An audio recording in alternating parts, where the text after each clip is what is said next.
Selamat pagi, jemaat dan simpatisan sekalian yang saya kasihi di dalam nama Tuhan kita Yesus Kristus. Bagaimana kabarnya pagi hari ini? Puji Tuhan, kita semua dalam keadaan baik. Dan puji Tuhan, kita telah memuji nama Tuhan. Dan saat ini kita akan belajar firman Tuhan. Mari kita buka Alkitab kita dalam kitab Yeremia. Dalam kitab Yeremia, mari kita baca di pasal yang ke-7 dari kitab Yeremia. Pasal yang ke-7 cukup panjang bagian yang akan kita pelajari. Kita akan baca keseluruhan pasal dari pasal 7 ini, ayat 1 sampai ayat ke-34. Yeremia pasal 7 ayat 1 sampai 34. Kita akan baca silih berganti. Ayat pertama jemaat, ayat kedua demikian silih berganti hingga ayat ke-34. Yeremia 7.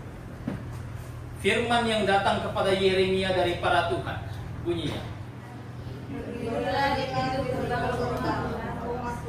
Semuanya di sana firman ini dan katakanlah, dengarlah firman Tuhan, hai sekalian orang Yehuda yang masuk melalui semua pintu gerbang ini untuk sujud menyembah kepada Tuhan.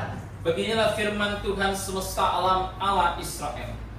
Perbaikilah tingkah langkahmu dan perbuatanmu, maka aku mau diam bersama-sama kamu di tempat ini. Janganlah percaya kepada perkataan dusta yang berbunyi, ini baik Tuhan, baik Tuhan, baik Tuhan. Melainkan jika kamu sungguh-sungguh memperbaiki tingkah langkahmu dan perbuatanmu, jika kamu sungguh-sungguh melaksanakan keadilan di antara kamu masing-masing,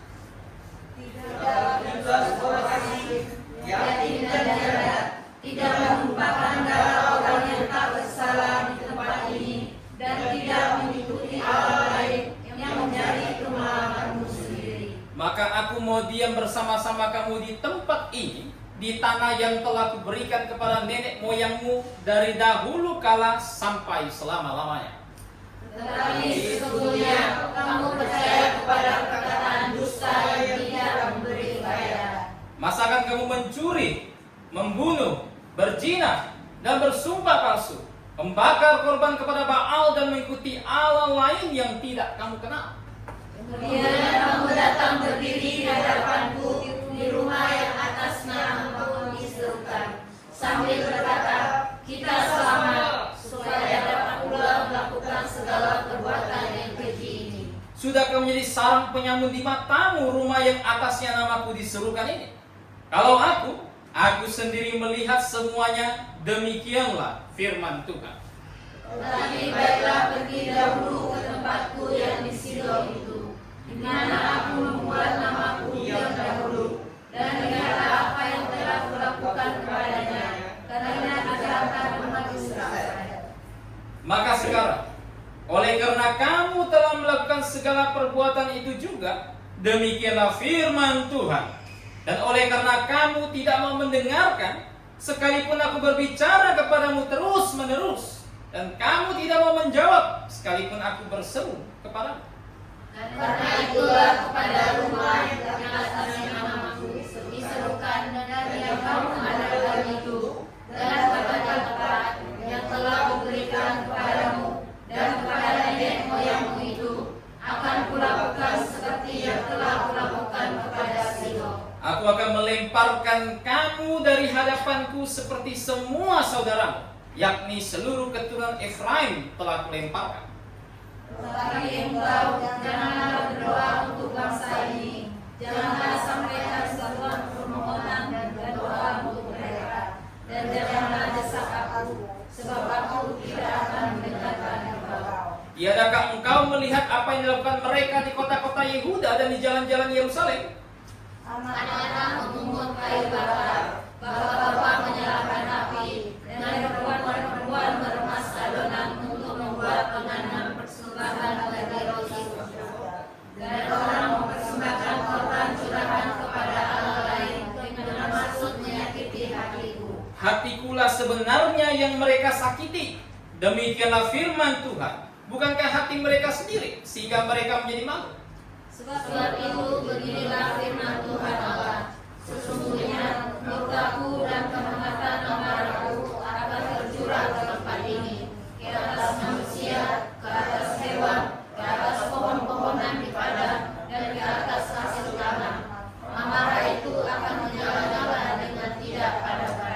Beginilah firman Tuhan semesta alam Allah Israel. Tambah sajalah korban bakaranmu kepada korban sembelihanmu, dan nikmatilah dagingnya. Sungguh pada waktu aku membawa nenek moyangmu keluar dari tanah Mesir, aku tidak mengatakan atau memberitakan kepada mereka sesuatu tentang korban bakaran dan korban sembelihan. Hanya yang berikut inilah yang telah kuperintahkan kepada mereka. Dengarkanlah suaraku, maka aku akan menjadi Allahmu dan kamu akan menjadi umatku. Dan ikutilah seluruh jalan yang kuperintahkan kepadamu, supaya kamu berbahagia. Tapi mereka tidak mau mendengarkan dan tidak mau memberi perhatian, melainkan mereka mengikuti rancangan-rancangan dan kegilaan hatinya yang jahat. Dan mereka memperlihatkan belakangnya dan tetap mengatakan. Dari sejak waktu nenek moyangmu keluar dari tanah Mesir sampai waktu ini, aku mengutus kepada mereka hamba-hambaku, para nabi, hari demi hari, terus menerus. Tetapi mereka tidak mau mendengarkan kepadaku dan tidak mau memberi perhatian, bahkan mereka meninggalkan perutnya, berbuat lebih jahat daripada nenek moyang mereka. Sekalipun engkau mengatakan kepada mereka segala perkara ini, mereka tidak akan mendengarkan perkataanmu. Dan sekalipun engkau berseru kepada mereka, mereka tidak akan menjawab engkau. Sebab itu, katakanlah kepada mereka, inilah bangsa yang tidak mau mendengarkan suara Tuhan, Allah mereka, dan yang tidak mau menerima pengajaran, keputusan mereka sebenarnya sudah hapus dari mulut mereka. Cukurlah rambut kepalamu dan buanglah, angkatlah ratapan di atas bukit-bukit gundul, sebab Tuhan telah menolak dan membuang bangsa yang kena murkanya. Sesungguhnya orang Yuda telah melakukan apa yang jahat di mataku. Demikianlah firman Tuhan, telah mendapatkan dewa-dewa mereka yang menjijikkan di rumah yang atasnya namaku diserukan ini untuk saja. Mereka telah mendirikan bukit pengorbanan yang bernama Tofet di lembah Ben Hino untuk membakar anak-anaknya lelaki dan perempuan. Suatu hal yang tidak pernah kuperintahkan dan yang tidak pernah timbul dalam hatiku. Sebab itu sesungguhnya waktunya akan datang. Demikianlah firman Tuhan, bahwa orang tidak akan mengatakan lagi Tofet dan lembah Ben Hino, melainkan lembah rumah. Orang akan menguburkan mayat di Tofet dari beberapa tempat. Bahkan mayat bangsa ini akan menjadi makanan burung-burung di udara serta binatang-binatang di bumi dengan tidak ada yang mengganggunya. Di kota-kota Yehuda serta di jalan-jalan Yerusalem akan kuhentikan suara kegirangan dan suara sukacita, suara pengantin laki-laki dan suara pengantin perempuan, sebab negeri itu akan menjadi tempat yang tandus. Mari kita berdoa. Bapa di dalam kerajaan sorga, kami mengucap syukur atas firman-Mu yang terpelihara bagi kami, sehingga kami pada hari ini dapat membacanya dan kami dapat mempelajarinya. Bapa di sorga, kiranya Engkau berikan kepada kami hikmat agar kami dapat memahami firman-Mu dengan lebih baik lagi, agar kami semakin dewasa di dalam Kristus ketika kami mempelajarinya, agar sekiranya Roh Kudus membantu kami untuk menerapkan apa yang kami pelajari ke dalam hidup kami, sehingga kami menjadi anak-anak terang yang bersinar di tengah kegelapan dunia yang jahat ini. Terima kasih Bapa di sorga. Berkati juga hamba-Mu yang mengajar. Kiranya Engkau berikan hikmat agar dapat mengajar dengan baik, agar apa yang keluar dari mulut hamba-Mu ini adalah kebenaran dan bukan kesesatan. Terima kasih Bapa. Hanya di dalam nama Tuhan kami Yesus Kristus kami sudah berdoa dan mengucap syukur. Amin. Yeremia pasal 7 ini merupakan lanjutan dari pasal-pasal sebelumnya sehubungan dengan peringatan Tuhan terhadap bangsa Israel, khususnya Yehuda. Yeremia sampai pasal 7 ini saja dia banyak sekali memperingati suku Yehuda oleh karena dosa yang mereka lakukan. Padahal saudara mereka Israel bagian utara itu sudah lama dibuang Tuhan. Mereka jadi saksi pembuangan Israel bagian utara. Tetapi Yehuda dengan bodohnya Bukannya belajar dari saudaranya yang telah dibuang Tuhan oleh karena dosa yang mereka perbuat. Yehuda justru malah melakukan dosa yang serupa. Maka Tuhan marah besar kepada bangsa itu waktu itu dan menjanjikan akan dihukum. Yeremia tak perlu doa untuk bangsa ini, kata Tuhan. Tidak perlu, karena hukuman pasti akan didatangkan. Sekalipun Yeremia berdoa, sekalipun orang-orang kudus datang berdoa untuk bangsa itu, Tuhan tidak akan menarik hukumannya dari bangsa Israel, khususnya Yehuda waktu itu. Alasannya kenapa? Alasannya dan akan kita pelajari nanti. Intinya adalah karena dosa. Maka hari ini kita mau belajar satu judul penting dari Yeremia pasal 7. Kita akan belajar mengenai teguran Tuhan dan panggilan Tuhan. Teguran Tuhan dan panggilan Tuhan. Nah, hal pertama yang mau kita lihat dari Yeremia pasal 7 itu adalah teguran Tuhan untuk bangsa ini. Apa isi teguran Tuhan terhadap Israel?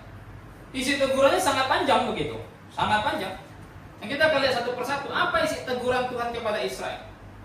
Tetapi sebelum Tuhan suruh Yeremia tegur Israel, Tuhan terlebih dahulu suruh Yeremia untuk berdiri di pintu gerbang rumah Tuhan. Berdiri di tempat yang umum, di mana semua orang lalu lalang, di mana semua orang yang mau menyembah Tuhan datang ke bait Tuhan waktu itu, berdiri di situ. Untuk apa? Untuk berkhotbah. Memberitahukan dosa-dosa yang dilakukan Israel waktu itu. Saudara, orang-orang yang datang ke bait Tuhan waktu itu, mereka mungkin merasa diri mereka adalah orang paling saleh, orang yang paling rajin beribadah. Makanya mereka kumpul di dalam bait Tuhan. Dan Tuhan mau Yeremia menegur bangsa ini pada saat mereka merasa diri mereka paling kudus, pada saat mereka merasa diri mereka paling benar. Tuhan tempatkan Yeremia di gerbang rumah Tuhan untuk memberitahukan kepada Israel dosa mereka.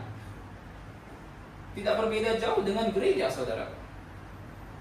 Orang-orang yang datang gereja kebanyakan merasa diri mereka tuh orang yang sangat saleh, orang yang sangat benar, mengorbankan waktunya datang ke gereja. Tetapi padahal mereka adalah orang berdosa yang tidak pernah bertobat dan percaya kepada Tuhan, yang datang beribadah ke dalam gereja. Mereka sebut beribadah hanya untuk menyenangkan hati manusia. Yeremia itu mirip pengkhotbah zaman sekarang yang disuruh Tuhan untuk tegur dosa mereka di dalam tempat yang mereka anggap bahwa mereka paling kudus di situ. Dan Tuhan suruh singkapkan kepada mereka bahwa mereka berdosa. Nah, kita lihat apa yang Yeremia tegur kepada mereka. Coba kita lihat dalam Yeremia 7 ayat 5 sampai ayat 6 terlebih dahulu, dan nanti kita akan lihat ayat 9. Dikatakan begini: melainkan jika kamu sungguh-sungguh memperbaiki tingkah lakumu dan perbuatanmu, jika kamu sungguh-sungguh melaksanakan keadilan di antara kaum masing-masing, tidak menindas orang asing, yatim dan janda, tidak menumpahkan darah orang tak bersalah di tempat ini, dan tidak mengikuti Allah lain yang menjadi kemalanganmu sendiri.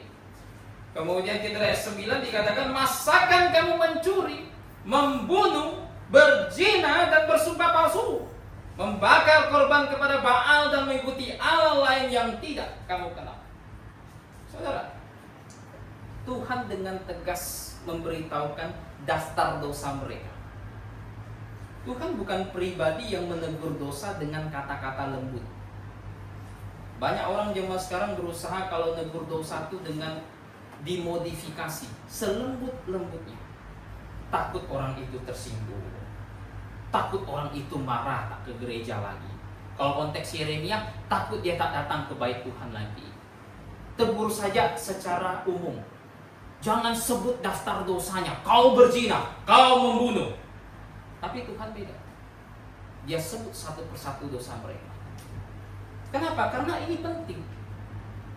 Tanpa memberitahukan bahwa mereka berdosa di hadapan Tuhan, tanpa mendaftarkan dosa yang mereka lakukan, tidak mungkin pertobatan bisa muncul.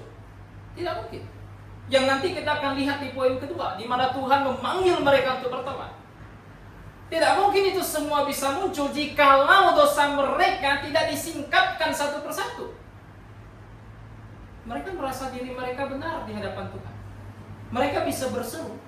Di Yeremia pasal 7 yang tadi kita baca, kita tidak akan celaka. Sebab di sini itu ada bait Tuhan. Mereka katakan demikian. Yeremia umumkan kepada mereka, bangsa ini akan dihukum. Bangsa ini akan dibuang oleh Tuhan ke Babel. Bangsa ini berkata, enggak akan. Masa Tuhan aniaya bangsanya sendiri? Rumah Tuhan ada di tengah-tengah kita. Sampai disebut 3 kali lagi istilah bait Tuhan. Saudara, ini kepercayaan kosong yang mereka imani waktu itu. Makanya Tuhan butuh mendaftarkan dengan sangat tegas dosa yang mereka lakukan. Menunjukkan kepada mereka bahwa mereka pasti akan dihukum. Tanpa terkecuali. Didaftarkan dosanya satu persatu. Dan semua dosa tersebut adalah dosa yang diperbuat mereka persis melanggar hukum yang Tuhan berikan. Tuhan katakan jangan membunuh, mereka membunuh. Tuhan katakan jangan berzina, mereka berzina. Tuhan katakan di tanah tempat aku akan berikan kepadamu, jangan kau tumpahkan darah orang tak bersalah. Mereka tumpahkan darah orang tak bersalah. Tuhan perintahkan janda dan yatim harus dihidupi oleh bangsa tersebut. Mereka justru menindas janda dan yatim. Bahkan dalam catatan sejarah Israel dalam kitab 2 Raja-Raja kita bisa lihat nabi-nabi Tuhan menikah punya anak. Nabi-nabi tersebut meninggal. Kemudian sebelum meninggal, nabi-nabi tersebut berhutang kepada seorang yang ada di tanah Israel. Dan kemudian orang tersebut karena bapaknya sudah meninggal, dia menuntut anak nabi tersebut untuk dijual kepada dia, untuk diperbudak. Padahal Tuhan katakan dalam hukum Taurat, sesama bangsamu, jika ada yang meminjam uang, pinjamkan, tapi tidak boleh berbunga. Tidak boleh berbunga. Tidak boleh makan riba, kata Tuhan, untuk sesama bangsa. Jangan sampai bangsamu, saudaramu yang miskin itu menjual segala-galanya untuk kamu, sampai jiwanya juga dia jual untuk kamu. Jangan. Tuhan atur jangan. Tetapi pada waktu itu demikian terjadi. Orang yang lemah ditindas habis-habisan. Bahkan tercatatkan dalam kitab nabi-nabi, mereka rela menjual jiwa mereka demi sepotong roti. Kenapa? Karena bangsa ini sudah amat berdosa di hadapan Tuhan. Tuhan marah besar dengan mereka. Begitu. Mereka melanggar semua yang Tuhan atur kepada mereka. Dan tidak hanya itu saja. Hal terutama yang membuat bangsa ini amat dimurkai Tuhan itu bukan hanya sekedar mereka melanggar hukum-hukum Tuhan yang berkaitan dengan moral. Tapi yang terpenting adalah dalam Yeremia 7:17-20. Yang ada disinggung juga di ayat-ayat yang barusan kita baca. Tapi kita coba lihat di Yeremia 7:17-20. Saya baca. Tidakkah engkau melihat apa yang dilakukan mereka di kota-kota Yehuda dan di jalan-jalan Yerusalem? Anak-anak memungut kayu bakar, bapak-bapak menyalakan api, dan perempuan-perempuan meremas adonan untuk membuat panganan persembahan bagi ratu sorga. Dan orang mempersembahkan korban curahan kepada Allah lain dengan maksud menyakiti hatiku. Hatikulah sebenarnya yang mereka sakiti. Demikianlah firman Tuhan, bukan hati mereka sendiri, sehingga mereka menjadi malu. Soal itu beginilah firman Tuhan, sesungguhnya murkaku dan kehangatan amarahku akan tercurah ke tempat ini, ke atas manusia, ke atas hewan, ke atas pohon-pohon di padang, dan ke atas hasil tanah. Amarah itu akan menyala-nyala dengan tidak padam-padam. Yang terparah dari Israel adalah mereka menyembah berhala. Ini yang paling parah. Mereka bahkan menempatkan berhala mereka di dalam rumah Tuhan. Mereka bahkan mempersembahkan anaknya, darah dagingnya, untuk menjadi persembahan bagi berhala. Ini membuat Tuhan sangat marah kepada mereka. Ini membuat Tuhan sangat amat menegur mereka dengan keras bahwa amarahku takkan pernah padam. Saudara, Tuhan mengatur hukum Taurat itu, kalau kita rangkum semua hukumnya, hanya 2 saja. Yang paling pertama tuh kasihi Tuhan Allahmu dengan segenap hati. Ini yang paling pertama.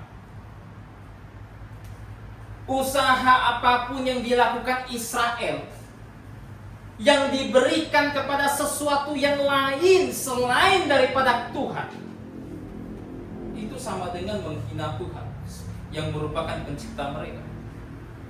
Menghina Tuhan, meninggikan sesuatu seperti kayu, emas, perak sebagai ilah untuk sujud disembah, itu semua menghina Tuhan sebagai pencipta. Tuhan berikan kepada mereka tanah yang mengalir susu dan madu, tanah yang amat subur. Tuhan berkati mereka, namun mereka menggunakan berkat tersebut untuk menyembah berhala. Bagaimana Tuhan bisa tidak marah? Kan begitu. Kau bisa bayangkan Tuhan berkati kita dengan apapun itu, kemudian kita pakai berkat tersebut untuk melakukan dosa. Bagaimana Tuhan tidak sangat murka? Kan begitu. Bahkan dalam awal kitab Yeremia, kalau Anda pernah baca kitab Yeremia, Tuhan suruh Israel, coba kalian pergi ke Aram. Coba kalian pergi ke tanah bangsa-bangsa lain. Tuhan tantang mereka, adakah di antara mereka yang mengganti Tuhan mereka? Tuhan tantang mereka. Pergi ke tanah Arab, kata Tuhan. Pergi ke tanah bangsa-bangsa lain. Mereka menyembah berhala. Tetapi tidak ada di antara mereka yang mengganti berhala mereka. Tidak ada di antara mereka yang mengganti sesembahan mereka. Mereka setia dengan sesembahan mereka, sekalipun itu berhala. Namun Israel yang mengenal Tuhan yang hidup itu, yang mengenal Allah yang hidup, yang tahu persis bahwa nenek moyang mereka bisa sampai ke tanah tersebut oleh karena berkat Tuhan dan tuntunan Tuhan, justru ganti Tuhan. Tukar tambah. Ganti Tuhan mereka. Anda bisa bayangkan betapa murkanya Israel. Tuhan katakan di kitab Yesaya, keledai saja, lembu saja hafal tempat makannya, tahu tempat makannya, tapi umatku melupakan dan tidak mengenal aku. Anda bisa bayangkan apa yang terjadi di Israel tidak beda jauh dengan di gereja zaman sekarang. Tidak beda jauh. Banyak orang di gereja zaman sekarang justru meninggikan ilah-ilah asing, walaupun tidak menyembah berhala secara praktis, tetapi mereka menyembah segala sesuatu yang lain, entah keduniawian mereka, apapun itu. Karena definisi nyembah berhala kan apapun yang kita lakukan, yang kita curahkan kepada sesuatu melebihi kepada Tuhan, itu sama dengan penyembahan kepada berhala. Makanya Paulus katakan ketamakan itu sama dengan nyembah berhala. Ketamakan sama dengan nyembah berhala, kata Paulus. Karena apapun yang saya curahkan kepada apapun, kalau lebih daripada kepada Tuhan, itu menyembah berhala. Berapa banyak orang gereja yang seperti itu? Sangat banyak. Berapa banyak orang yang mengaku Kristen yang pada akhirnya melakukan dosa yang sama seperti Israel? Sangat banyak. Mereka tahu bahwa Kristus telah mati di atas kayu salib menanggung dosa mereka. Mereka tahu bahwa Kristus adalah Tuhan. Mereka bertobat dan percaya kepada Kristus mungkin saja.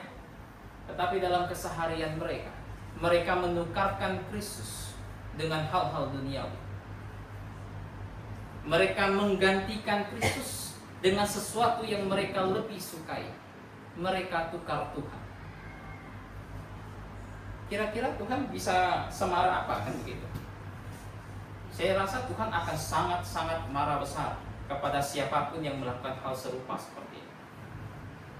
Saya rasa Tuhan perkataannya kepada Yehuda waktu itu, amarahku takkan padam, itu juga berlaku untuk semua orang sepanjang zaman yang mencoba ganti-ganti Tuhan, yang coba mengganti Tuhannya dengan hal-hal duniawi. Bahkan Israel lebih parah lagi. Kita lihat di Yeremia 7:21-28. Yeremia 7:21-28 cukup panjang. Saya bacakan perwakilan saja. Tuhan katakan di 21, beginilah firman Tuhan semesta alam Allah Israel, tambahkanlah saja korban bakaranmu kepada korban sembelihanmu dan nikmatilah dagingnya. Apa maksud Tuhan di sini? Saudara, Israel yang melakukan dosa tersebut, yang menganggap dirinya tak bersalah tersebut, selalu beranggapan saya tak bersalah karena saya patuh sama Tuhan. Buktinya saya sampai sekarang masih persembahkan korban. Saya nggak salah, saya nggak mungkin dihukum Tuhan karena Tuhan suruh saya persembahkan korban pagi dan petang, saya persembahkan. Tuhan suruh saya pelihara Paskah, saya pelihara. Tuhan suruh saya persembahkan korban pendamaian, saya persembahkan. Dengan alasan apa lagi Tuhan mau hukum saya? Saudara, Tuhan katakan di ayat 21-28, tambahkan itu. Apakah itu semua membuat Tuhan berbalik dari murkanya? Tuhan katakan tidak. Karena pada dasarnya Tuhan katakan, ketika Israel keluar dari tanah Mesir, aku tidak pernah memerintahkan korbannya. Maksudnya apa? Maksudnya adalah ketika Tuhan membawa Israel keluar pertama kali dari tanah Mesir. Kalau Anda baca kitab Keluaran, apakah Tuhan pertama kali langsung mengaturkan hukum korban? Jika bisa ditemukan, bisa beritahu saja, kan begitu. Ketika Israel keluar dari tanah Mesir, tidak pernah Tuhan pertama kali ucapkan kepada mereka masalah korban. Masalah korban diatur belakangan. Apa yang pertama kali Tuhan ucapkan kepada bangsa ini? Dan ucapkan kepada mereka, mereka harus taat kepada perkataan Tuhan. Mereka harus mendengarkan firman Tuhan. Mereka harus patuh kepada apa yang Tuhan katakan, supaya baik umur mereka di negeri yang mereka akan tuju itu. Ini perintah Tuhan, untuk tunduk kepada diri. Bukan permasalahan korban, kata Tuhan. Yang Tuhan inginkan bukan korban mereka. Tuhan tidak kenyang juga gara-gara korban mereka, tidak. Yang Tuhan inginkan adalah kasih kesetiaan mereka, ketundukan mereka yang murni di hadapan Tuhan, yang tidak dibuat-buat, yang tidak hanya tunduk jika di depan orang namun membangkang di belakang orang. Tuhan tidak ingin ini. Tuhan ingin yang murni. Begitu. Demikian juga dengan gereja. Demikian juga dengan orang percaya zaman gereja. Apa yang sebenarnya Tuhan tuntut dari kita? Apakah hanya sekedar memimpin pujian? Tidak. Lebih daripada itu, Tuhan menuntut ketaatan yang 100% di hadapan Tuhan.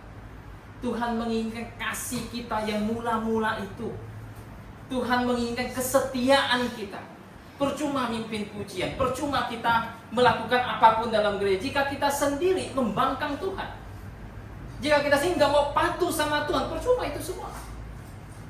Apakah karena kita mimpin pujian, nyusun bangku dan lain sebagainya, Tuhan menjadi untung ada kalian. Tadi sih bangun terlambat soalnya. Apakah Tuhan begitu? Tuhan tidak pernah tidur. Kan begitu. Yang terpenting apa? Ketaatan hati kita. Ini yang terpenting. Ini yang terpenting.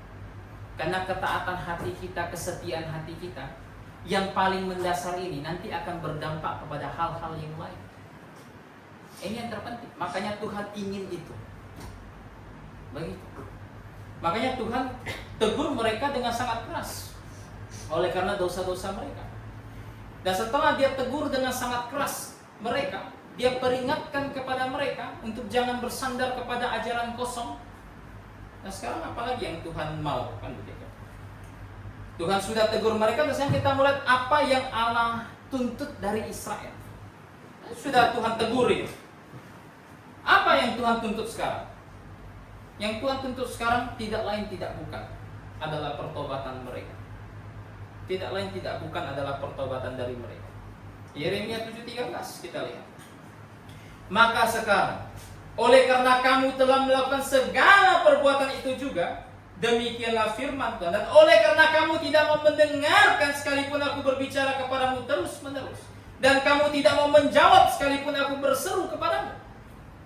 Saudara, kalau Tuhan sungguh-sungguh menginginkan pertobatan Israel, Tuhan akan panggil mereka. Tuhan akan panggil mereka, mengutus para hambanya untuk menegur mereka, untuk memanggil mereka berbalik. Kenapa? Karena pertobatan itu tak bisa timbul sendiri dari hati manusia tanpa ada sebab apapun. Tidak mungkin. Tuhan katakan apa? Tak seorang pun benar, seorang pun tidak.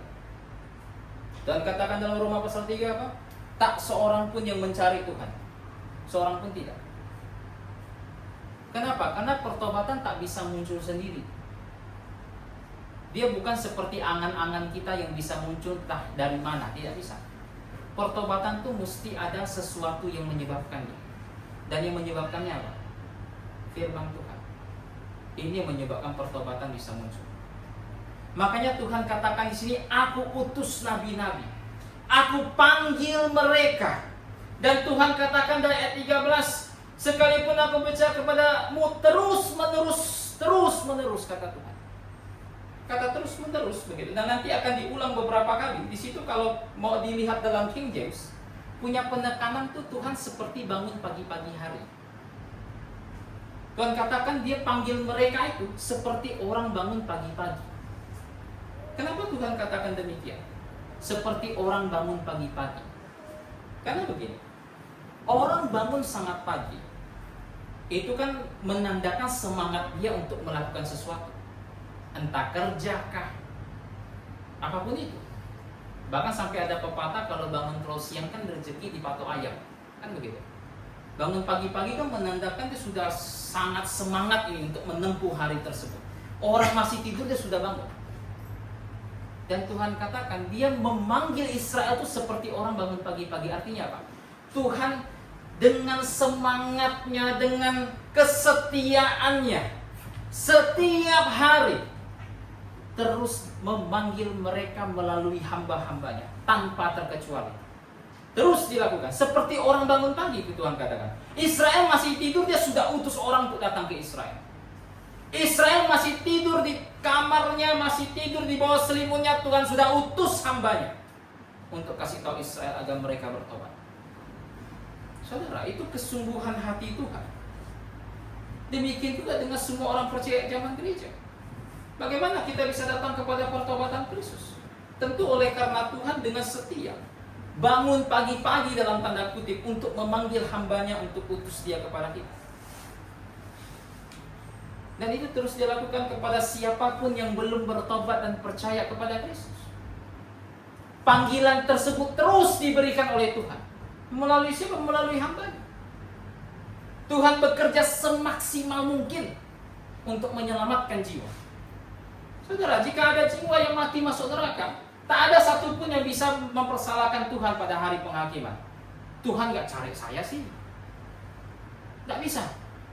Kenapa? Karena Tuhan gambarkan dalam kitab Yeremia, dia sudah berusaha semaksimal mungkin. Ketika Tuhan bekerja, dia akan bekerja dengan usaha yang terbaik untuk selamatkan jiwa.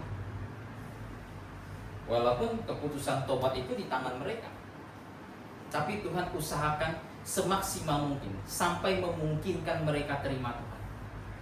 Makanya jika ada yang tidak terima, binasa dalam neraka, tak ada yang bisa persalahkan Tuhan. Tidak ada. Hal ini juga benar bagi orang percaya. Orang percaya mungkin melakukan dosa, jatuh dalam dosa, tidak binasa dalam neraka. Betul. Tetapi Tuhan janjikan hukuman untuk mereka. Tuhan bukan tidak menegur mereka, tidak. Tuhan seperti orang bangun pagi-pagi, utus hambanya, tegur dosa mereka.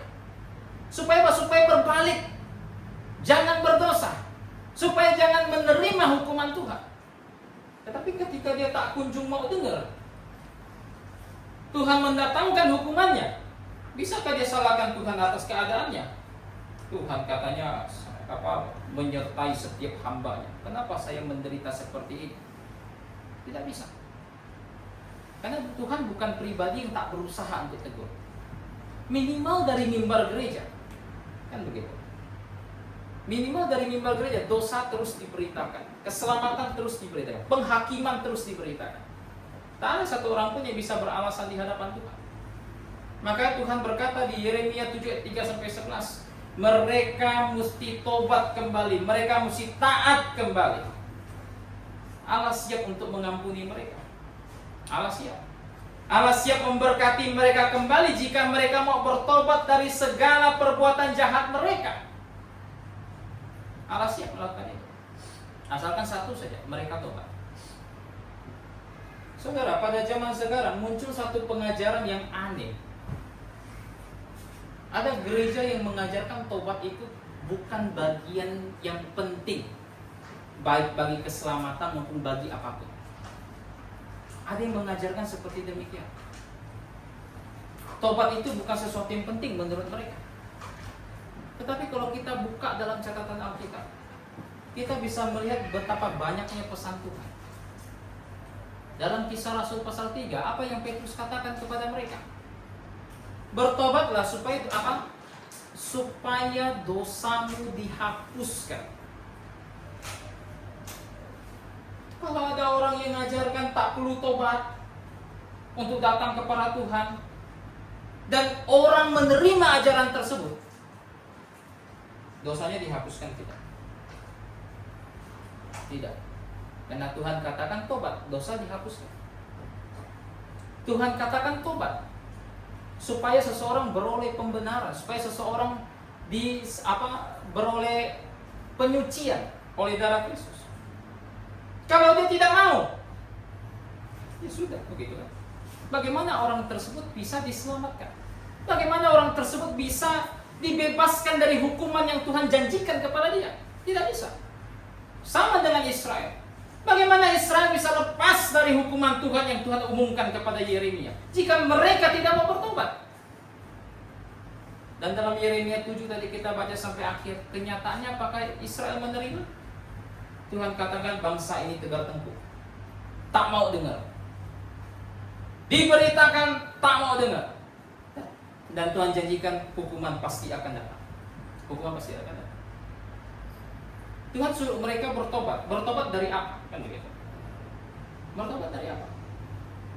Dalam Yeremia 7 ayat 4 dan ayat 8. Coba kita lihat. Ayat 4 ayat 8. Dikatakan, janganlah percaya kepada perkataan dusta yang berbunyi, ini baik Tuhan, baik Tuhan, baik Tuhan.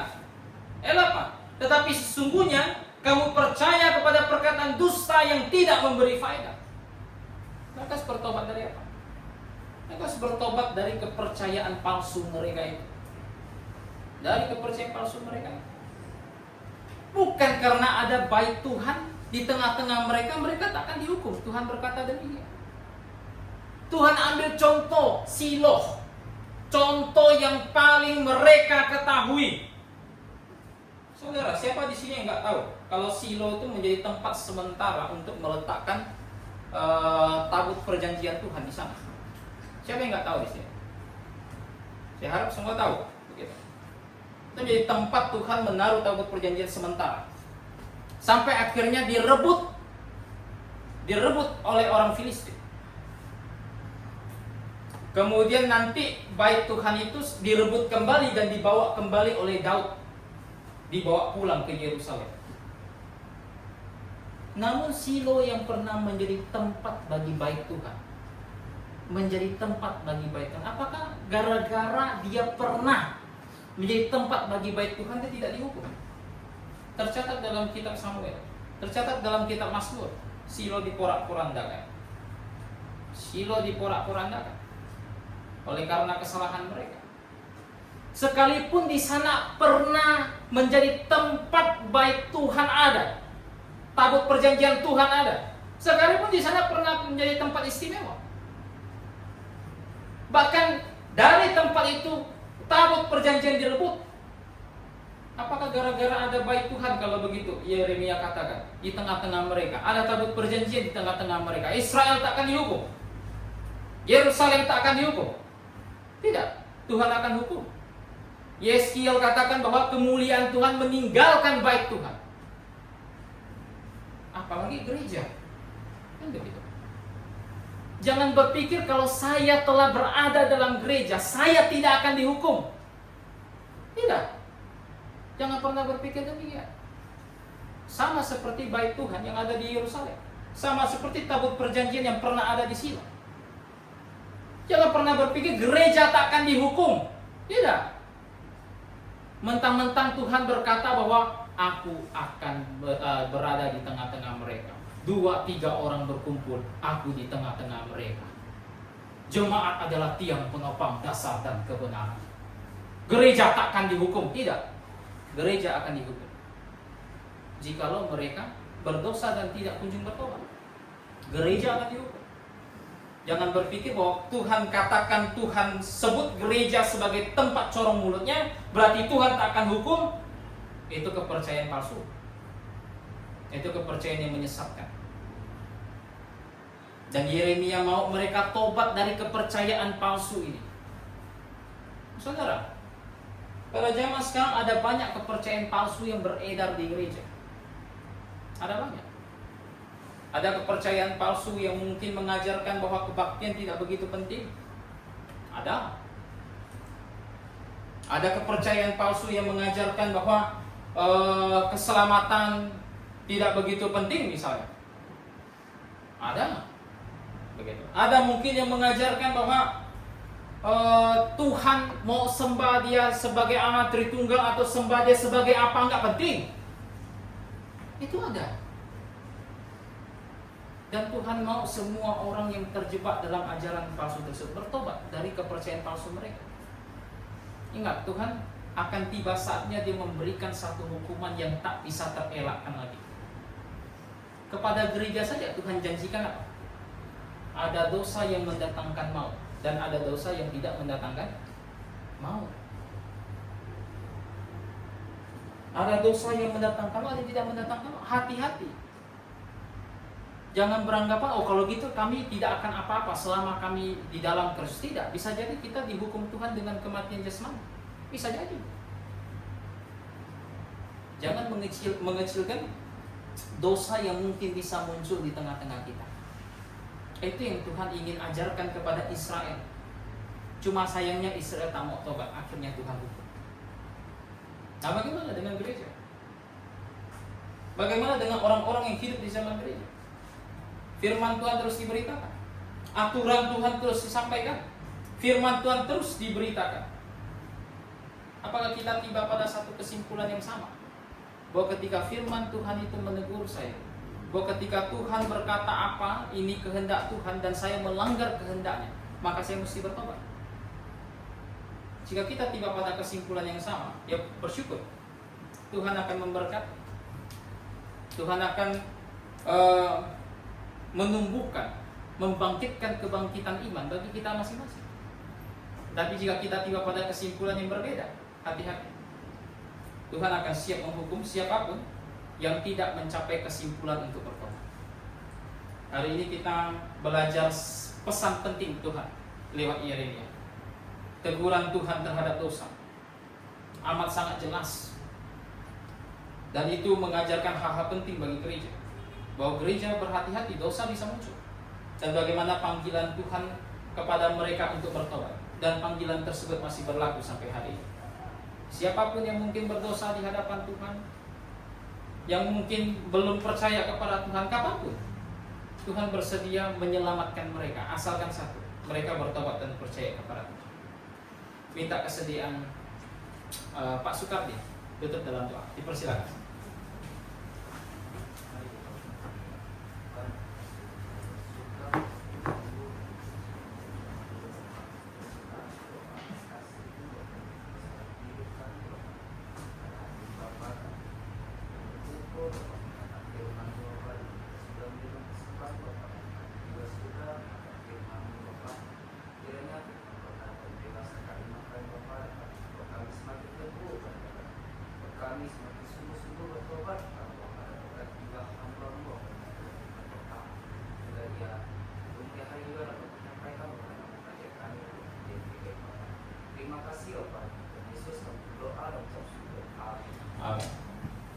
Baik, kita tutup dengan nyanyian.